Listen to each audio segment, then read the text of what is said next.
할렐루야. 우리는 저번 주에 이 창세기 22장의 말씀을 통해서 아브라함이 이삭을 모리아 산에서 제물로 바친 이 사건을 보았습니다. 아브라함이 모리아 산에서 이 아들을 제물로 바친 이 사건을 통해서 우리는 아브라함의 순종을 배우자 이것에 중심을 두기보다는 하나님께서 아브라함의 신앙을 이제 최고의 수준으로 정말 믿음의 조상으로 불려져도 손색이 없을 만큼의 신앙으로 끌어내기 위한 하나의 방법으로 아들을 번제로 바치라는 명령을 내렸던 것을 우리가 살펴보았습니다. 정말 번제로 원한 것이 아니라 정말 이제 약속의 자손을 100세에 주었는데 그 아들보다 하나님을 더 사랑하는지를 점검하면서 그 신앙을 끌어내기 위한 하나님의 하나의 방법이었을 뿐입니다.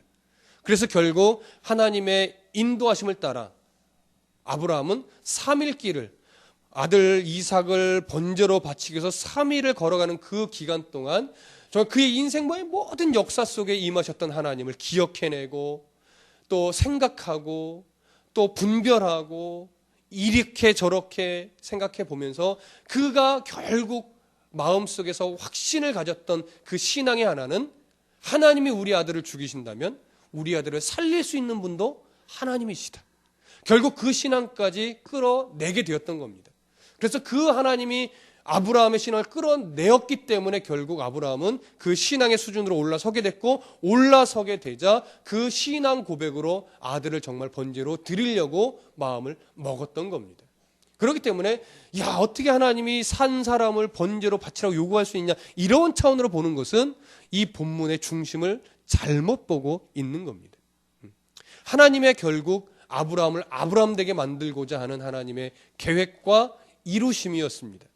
이렇게 아브라함의 신앙을 끌어올리는 하나님의 이 역사는 결국 여기서 이제 정리를 하는 겁니다. 하나님 원하시는 수준까지 아브라함의 신앙은 이제 올라섰습니다. 이제 역사가 바뀔 시기가 된 겁니다. 하나님의 언약은 아브라함에게만 맺었던 것이 아니라 누구에게까지도 맺은 것이라고 하나님이 더 밝히 보여주셨습니까? 아브라함과 그 후손에게까지 이 언약은 이루어진 겁니다. 그래서 아브라함의 후손들은 언약의 수혜자가 아니라 언약의 이행자예요. 우리 보통 아브라함과 맺은 그 언약으로 인해서 아브라함의 후손들 이삭, 야곱, 요셉과 유다 그 후손들이 언약의 수혜자라고 생각하지만 그래서 이스라엘 백성들은 자신들이 언약의 수혜자로서 그냥 자동적으로 구원받은 백성이라고 생각하며 여기며 살아왔어요. 그러나 성경은 분명히 말합니다. 아브라함과 그의 후손들은 언약의 수혜자가 아니고 언약의 이행자예요. 언약을 함께 맺은 거예요. 그래서 그 언약을 이행하며 살아가야 될 의무가 있는 자들입니다. 후대의 이스라엘 백성들이 이것을 놓친 거지요.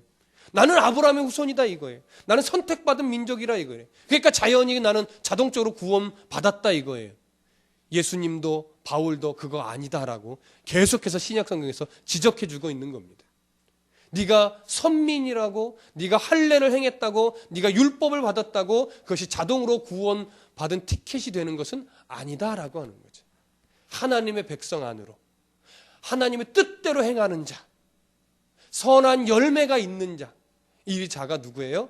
하나님의 백성, 천국 백성의 모습인 겁니다. 오늘 그 연결점, 두 번째 연결점이 바로 이삭이에요. 그래서 이 이삭의 태어남은 절대 사람의 계획과 사람의 능력으로 태어나서는 안 됩니다. 하나님의 작정과 하나님의 이끄심 속에서 태어나야만 했어요. 왜요? 그 역사가 누구에게까지 흘러가니까? 예수 그리스도에게까지로 흘러가니까요. 자, 그래서 재밌는 것은 보면 23장으로 넘어가기 전에 22장 20절에서 24절을 한번 보세요. 제가 읽어드릴게요.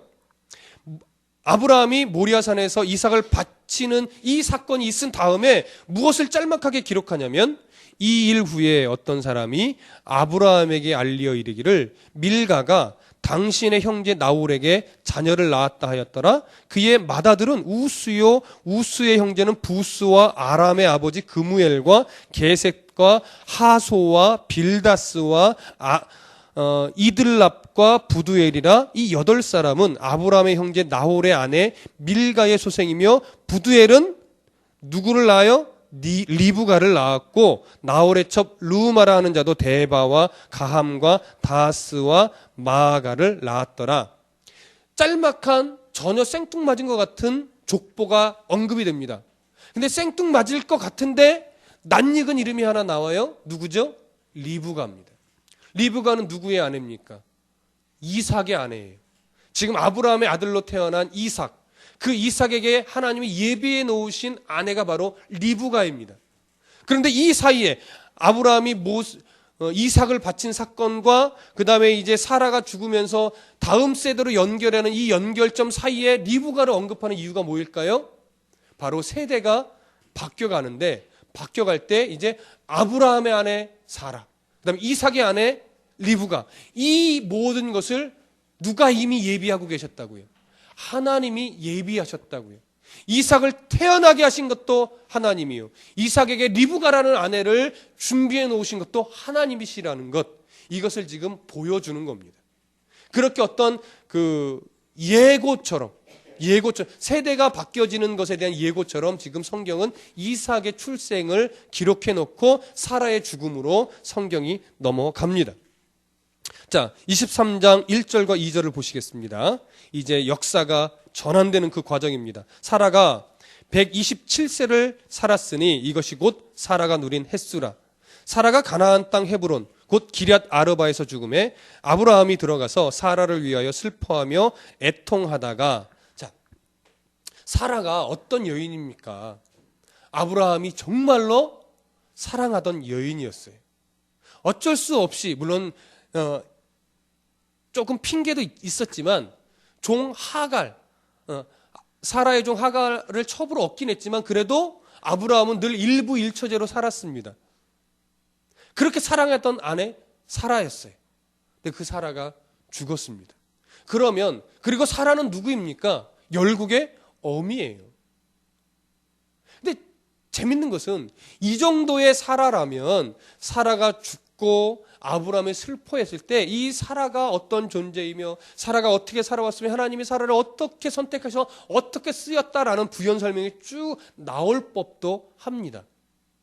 그런데 사라의 죽음을 1절과 2절 단 2절에 끝을 맺어요.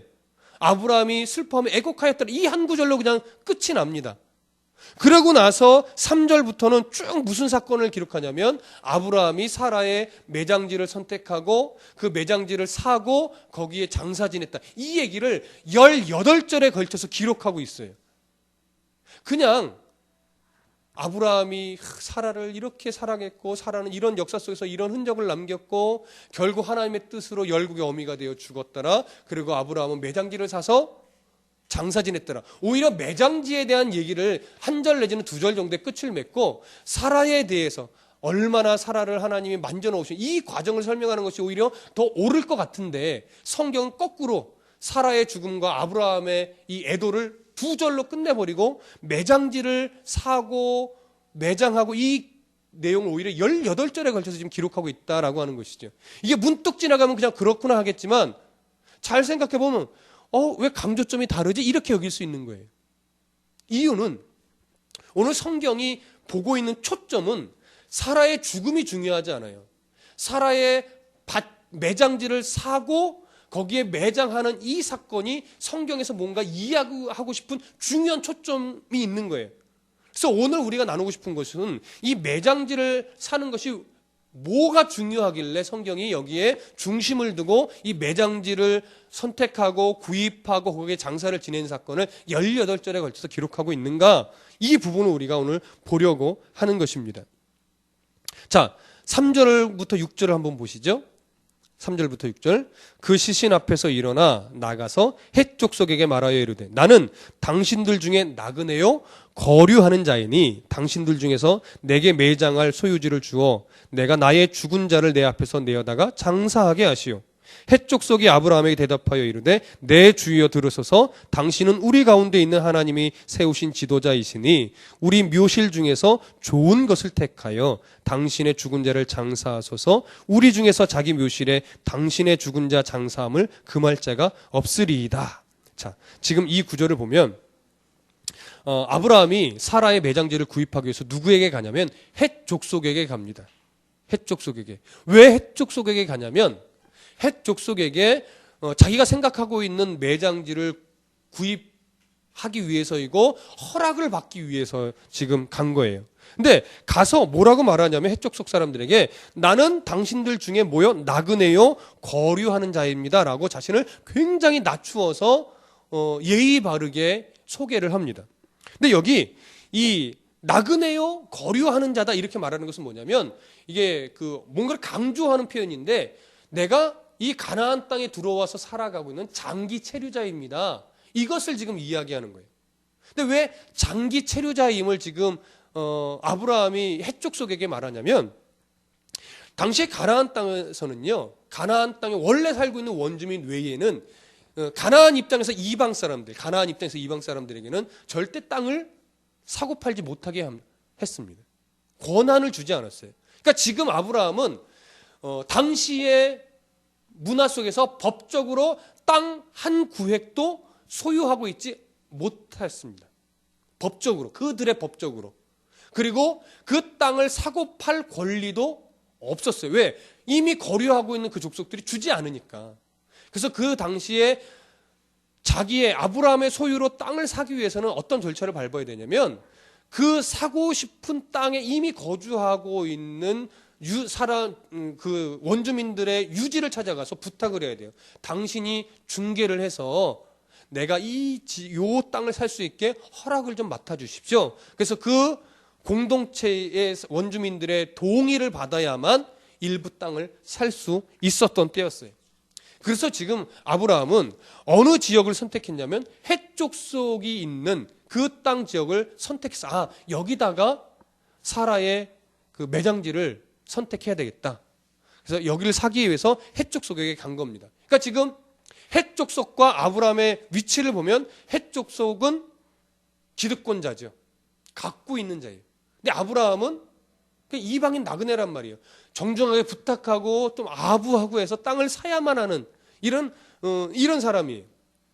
그런데 그렇게 해서 딱 나아가면서 내가 거류자이면 나그네며 거류자입니다. 그러면서 내게 땅을 좀 우리 죽은 자를 매장할 수 있도록 땅을 좀 팔아주십시오. 이렇게 정중하게 부탁하는데 의외로 그들이 거드름 피면서 아유 안 된다고. 내가 함부로 그 땅을 줄 수 없다. 이렇게 말할 것 같은데 6절에서 헷 족속의 사람이 뭐라고 반응하는지 한번 보십시오. 다 같이 읽어봅니다. 시작.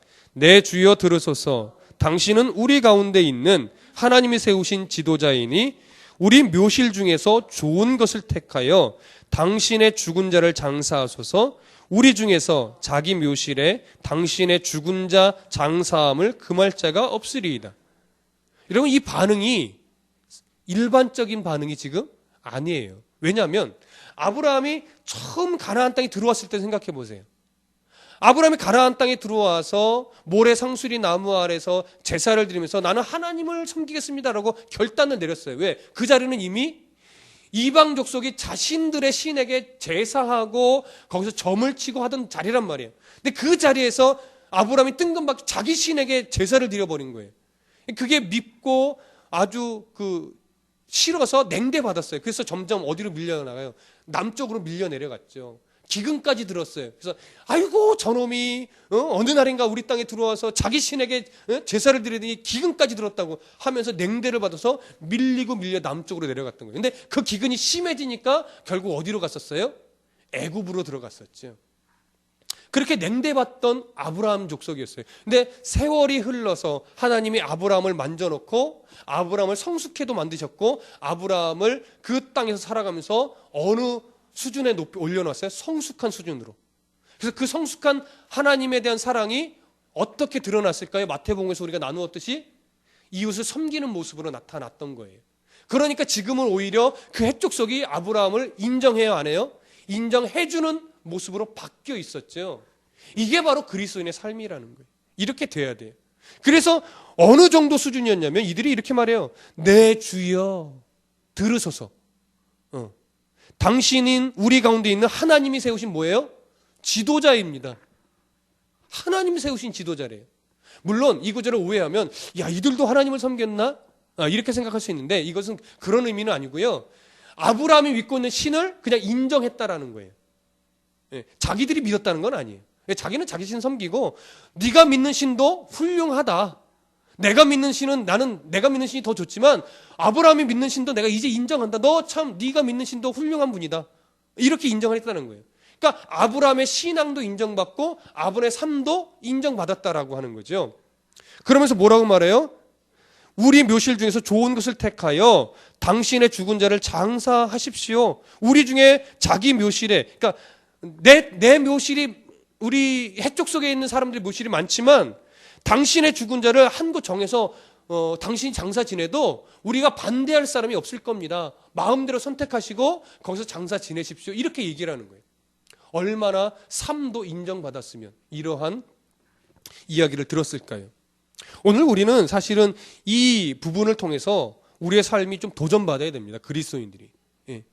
내가 믿는 하나님을 다른 사람들은 막 욕하는 수준으로 가서는 안 돼요.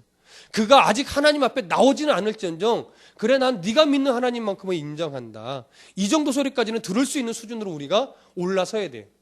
하나님이 그렇게 우리를 만들어 가실 겁니다. 하나님의 뜻에 우리가 순종하려고 했으면 그렇게 만들어 가실 거예요. 아브라함이 지금 그 수준까지 올라선 거예요. 어느 때 이후에 보니까 그래요. 모리아산에서 이삭을 바치는 수준까지 올라선 이후에 성경이 그걸 증명하는 거예요. 그가 이만큼 아브라함이 다듬어졌다 이거죠. 자, 이제 7절에서 11절을 보시면 아브라함은 해쪽 속을 향해서 몸을 굽히면서 아주 정중하게 인사를 합니다. 그리고 에브론이라는 사람의 그 밭, 여기 밭머리라고 그랬는데 원문을 보면 밭 끝자락이에요. 네, 밭 끝자락에 있는 그 막벨라 굴이 있는데 그 굴이 좋겠습니다. 여러분들은 그냥 주겠다고 하지만 저는 제가 충분한 대가를 지불하고 이 굴을 내가 사겠으니 허락해 주십시오. 이렇게 이야기를 하는 겁니다. 그랬더니 이 헤브론 해쪽 속에 있는 사람들이 뭐라고 말하냐면 11절 한번 보세요. 11절. 내 주여 그리 마시고 내 말을 들으소서. 내가 그 밭을 당신에게 드리고 그 속의 굴도 내가 당신에게 드리되 내가 내 동족 앞에서 당신에게 드리오니 당신의 죽은 자를 장사하소서. 에브론이라는 사람이 이렇게 말하는 거예요. 그러지 마십시오. 그냥 내가 드릴게요. 이 사람들 앞에서 내가 이 이야기 합니다. 다 드릴 테니까 그냥 걱정하지 마시고 거기에서 장사 지내세요. 이렇게 얘기를 합니다. 자, 12절 13절 보세요. 12절 13절 제가 읽어드립니다. 아브라함이 이에 그 땅의 백성 앞에서 몸을 굽히고 그 땅의 백성이 듣는 데서 에브론에게 말하여 이르되 당신이 합당히 여기면 청하건대 내 말을 들으시오. 내가 그 밭값을 당신에게 주리니 당신은 내게서 받으시오. 내가 나의 죽은 자를 거기 장사하겠노라. 아브라함은 그렇게 그냥 가지세요. 그냥 그 땅을 내가 드릴게요. 라고 정중하게 이야기하는 해쪽 속의 에브론에게 아브라함은 얘기합니다. 아닙니다. 당신이 내 마음을 이렇게 받아주신다면 내 말을 오히려 들어주십시오. 내가 정당하게 값을 지불하고 살 테니 제발 이 지불할 값을 받으시고 정당하게 내게 팔아주십시오. 이렇게 또 이야기하는 거예요. 자, 이 모습이요. 굉장히 아름다운 모습처럼 보이잖아요. 근데 아름다운 모습이긴 한데 여기에는 그 당시 문화가 하나 들어 있습니다. 뭐냐면 당시에 이 거래하는 문화 속에 어떠한 풍습이 있었냐면 처음에는 막 모든 것을 내어줄 것 같이 그냥 다 줄 것처럼 그렇게 친절하게 얘기하는데 그러면서 슬그머니 그 가격을 흥정하는 그런 방식이었어요. 아니에요. 아유, 다 가지세요. 이게 원래는 얼마짜린데요? 아니, 그냥 드릴게요. 아니에요. 제가 어떻게 받습니까? 제가 돈 지불할게요. 아니에요. 사실은 얼마짜린데요? 아니, 그냥 드릴게요. 이러는 거예요. 이 얼마짜린데요? 라고 말하는 이유는 뭐예요? 주라 이거죠. 주라 이거죠. 그렇게 흥정하는 방식이었다. 이것을 잘 알고 있기 때문에 아브라함은 그 호의를 마음으로만 받고 돈을 주겠다 이거예요. 근데 왜 줘야만 하냐면 그 당시에요. 땅이든 뭐든 공짜로 받으면 그 후손이 준 사람의 후손이 언젠가 찾아와서 소유권을 주장하면 할 말이 없는 거예요. 소유권을 주장할 수 있어요. 왜? 공짜로 받았으니까. 그래서 몇 대 후손이래. 이거 당신 그때 공짜로 받은 거 아니냐? 그러니 당신 거 아니다. 소유권이 당신에게 있지 않다. 그냥 빌려준 거지. 그러니까 내놓으시오 하면 내놔야 되는 거예요. 그게 그 당시의 문화였어요. 이것을 아브라함이 잘 알고 있지요. 근데 보세요. 이게 얼마나 재미있는지 15절 보세요. 14절 15절 다 같이 읽어볼게요. 시작. 에브론이 아브라함에게 대답하여 이르되 내 주여 내 말을 들으소서. 땅값은 은 400세겔이나 그것이 나와 당신 사이에 무슨 문제가 되리이까. 당신의 죽은 자를 장사하소서. 슬며시 뭘 꺼내요? 땅값은 은 400세겔이지만 당신하고 나 사이에 무슨 돈 관계가 필요합니까? 그냥 장사하십시오. 그렇게 땅 소유하십시오. 이렇게 얘기를 하지요. 근데 슬며시 뭘 꺼냈어요? 이미 흥정의 가격을 꺼내놓은 거예요. 16절 보세요. 다 같이 읽습니다. 시작. 아브라함이 에브론의 말을 따라 에브론이 헷 족속이 듣는 데서 말한 대로 상인이 통용하는 은 400세겔을 달아 에브론에게 주었더니, 자, 400세겔을 말합니다. 400세겔이요 사실 엄청나게 비싼 돈이에요. 당시 한 사람이 일을 할 때 1년에 받는 대부분의 금액이 어느 정도 되면 은 5에서 10세겔입니다. 1년치 연봉이. 그럼 400세겔이라는 것은 몇십 명의 1년치 연봉을 합한 거예요. 그러니까 이건요 터무니없이 비싼 거예요. 터무니없이. 이 터무니없이 비싼 가격을 지금 흥정 가격으로 제시를 한 거죠. 근데 아브라함이 이 터무니없는 가격임에도 불구하고 아무런 흥정을 하지 않고 400세겔 그대로 주고 삽니다. 그래서 소유권을 받습니다. 왜? 그래야 그 땅이 진짜 자기 것이 되기 때문에. 자, 그래서 보세요. 17절부터 20절 한번 쭉 같이 읽어봅니다. 시작.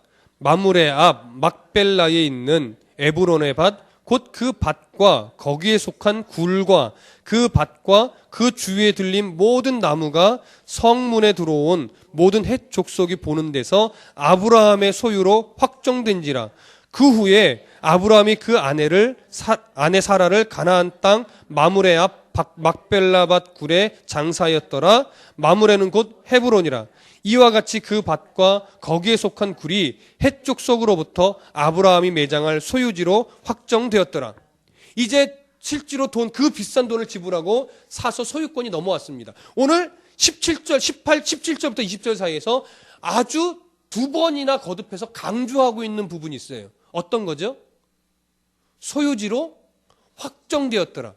오늘 본문은요, 이걸 이야기하고 싶은 거예요. 자, 여러분 한번 질문을 던져볼게요. 한번 들어보세요. 하나님이 이미 가나안 땅을 너한테 다 주겠다고 약속하셨어요.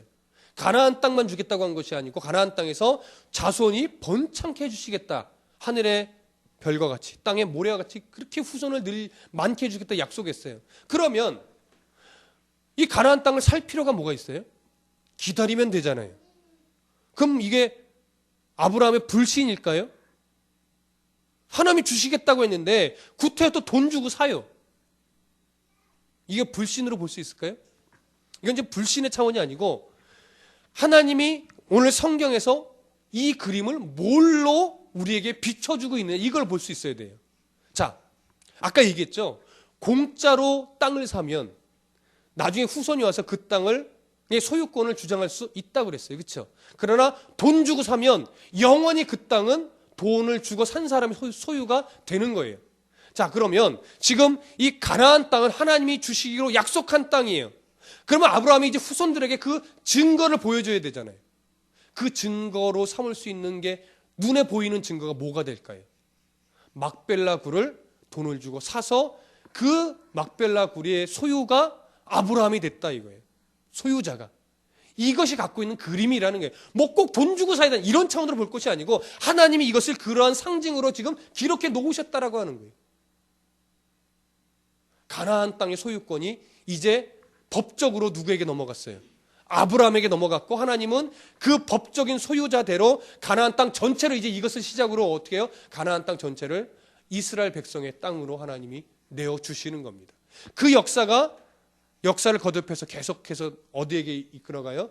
이스라엘의 역사 속에 그것이 되어지는 겁니다. 그것이 여호수아 때 그리고 사사기를 거쳐서 쭉 내려가는 거예요. 그러나 그것은 정작 진짜 땅에 대한 소유라기보다는 무엇에 대한 상징이 더 커요? 누구를 향해서 가는 상징이에요? 예수 그리스도를 통해서 이 땅에 하나님의 나라로 하나님의 통치를 받는 땅으로 바뀌어질, 그래서 하나님의 땅임이 선포되어지는 이러한 상징을 다 갖고 있는 겁니다. 그만큼 오늘 본문은 단순하게 사라의 매장지를 구입하는 장면이지만 이 장면 속에 가나안 땅을 하나님이 약속의 땅으로 주시겠다고 하는 증거물로 이 막벨라 굴이 사용되어지고 있는 겁니다. 이것에 대한 영적인 증거는 바로 이 온 땅이 하나님의 작정하신 대로 하나님의 통치를 받는 땅으로 분명하게 세워질 것에 대한 하나님의 또 영적인 증거가 되는 것이죠.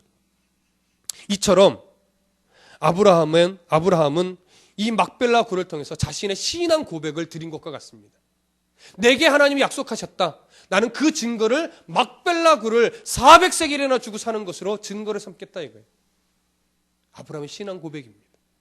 우리들의 신앙 고백이 그렇게 나와야 돼요. 하나님이 우리들의 삶을 통해서 원하시고 이루고자 하는 것들이 있어요. 근데 우리는 그것을 믿지 못하고 자꾸 세상으로 밖으로 우리의 시선을 자꾸 돌리려고 합니다. 그때 우리가 증거로 삼을 것들이 있어야 돼요. 그 증거로 삼을 것들이 뭐겠습니까? 하나님의 변치 않는 약속이 내 삶 속에서 이루어진다고 하는 증거로 삼을 일들이 필요해요. 여러분은 무엇에 그 증거를 삼으시겠습니까? 아브라함은 막벨라 굴을 샀어요. 여러분은요? 뭘 사시겠습니까?